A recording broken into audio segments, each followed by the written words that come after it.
வணக்கம், welcome to தியோனிலாப்ரதீப் kitchen. இன்னைக்கு நம்ம பார்க்க போற ரெசிபி வெஜிடபிள் ஸ்டியூ. கேரளா ஸ்டைல்ல இதை வந்து சூப்பரா குவிக்கா எப்படி பண்றதுன்னு தான் நான் இன்னைக்கு சொல்ல போறேன். இந்த ரெசிபி பாத்தீங்க அப்படின்னா ஆப்பம், இடியாப்பம் இதுக்கெல்லாம் வந்து பெஸ்ட் காம்பினேஷன். தோசை கூடயும் சர்வ் பண்ணலாம், ரொம்ப டேஸ்டா இருக்கும். இப்ப வாங்க இது எப்படி பண்றதுன்னு பார்க்கலாம். கேரளா ஸ்டைல் அப்படின்றனால ஒரு பேன்ல 1 டேபிள் ஸ்பூன் அளவு தேங்காய் எண்ணெய் சேர்த்திருக்கேன். அது கூட ஒரு பிரியாணி இலை, 1 இன்ச் அளவு சின்ன துண்டு பட்டை, 2ல இருந்து 3 ஏலக்காய், 2ல இருந்து 3 கிராம்பு சேர்த்துக்கோங்க. தேங்காய் எண்ணெய் சேர்த்தீங்கன்னா தான் அந்த பாரம்பரியமான கேரளா டேஸ்ட் வந்து நமக்கு கிடைக்கும்.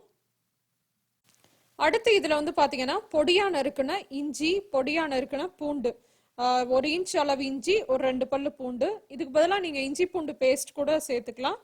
சேர்த்துட்டு அதை ஒரு 30 செகண்டுக்கு வதக்கிக்கோங்க. பூண்டு வதங்கினதுக்கு அப்புறமா இதுல ஒரு பெரிய வெங்காயத்தை நீள நீளமா நறுக்கி சேர்த்துக்கோங்க. அப்புறம் அது கூடவே காரத்துக்கு வந்து பச்சை மிளகாய் சேர்த்துக்க போறோம்.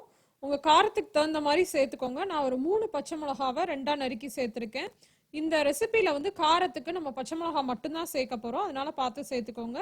இப்ப தேவையான அளவு உப்பு சேர்த்துட்டு வெங்காயத்தை நல்லா வதக்கிக்கலாம்.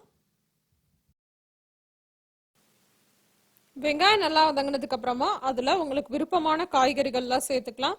நான் வந்து ஒரு மீடியம் சைஸ் கேரட், ஒரு 3ல இருந்து 4 பீன்ஸ், அப்புறம் ஒரு 1/4 கப் அளவு பச்சை பட்டாணி, அப்புறம் காலிஃப்ளவர்ல கொஞ்சம் எடுத்திருக்கேன். இது எல்லாத்தையுமே சேர்த்துக்கலாம். காய் எல்லாம் சேர்த்ததுக்கு அப்புறமா ஒரு 2 நிமிஷத்துக்கு அதை வதக்கிக்கோங்க. அடுத்து வந்து இதுல ஒரு கொத்து அளவு கருவேப்பிலை சேர்த்துக்கோங்க. சேர்த்துட்டு 1 கப் அளவு தண்ணி சேர்த்து காயை வந்து நம்ம பாதி அளவு வேக வச்சுக்கலாம். காய் வந்து மூடி வச்சு வேக வச்சுக்கோங்க. பாதி அளவு வெந்ததுக்கு அப்புறமா அதுல வந்து நம்ம 2ஆவதா எடுக்கிற தேங்காய் பால் சேர்த்துக்கலாம். தேங்காவை நல்லா அரைச்சிட்டு தேங்காய் பால் எடுக்கிறப்ப நீங்க பாத்தீங்கன்னா ஃபர்ஸ்ட் எடுக்கிற தேங்காய் பாலை தனியா எடுத்து வச்சுக்கோங்க. அப்புறம் 2ஆவது எடுக்கிற தேங்காய் பாலை தான் வந்து நம்ம காய் பாதி அளவு வெந்ததுக்கு அப்புறமா சேர்த்துக்கணும்.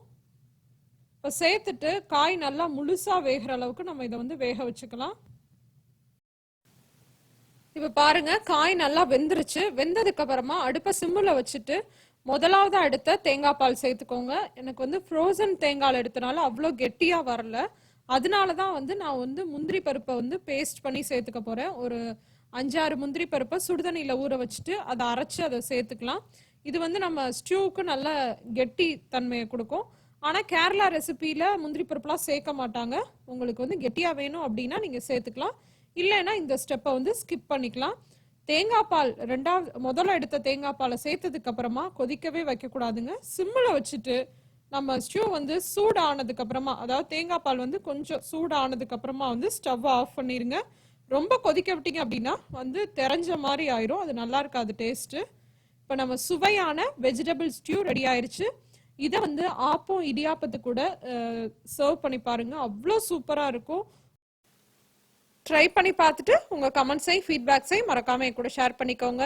இன்னொரு இன்ட்ரெஸ்டிங்கான ரெசிபியோட உங்க எல்லாரையும் சந்திக்கிறேன். அதுவரை உங்களிடமிருந்து விடைபெறுவது உங்கள் தியோனிலா பிரதீப். தேங்க்யூ.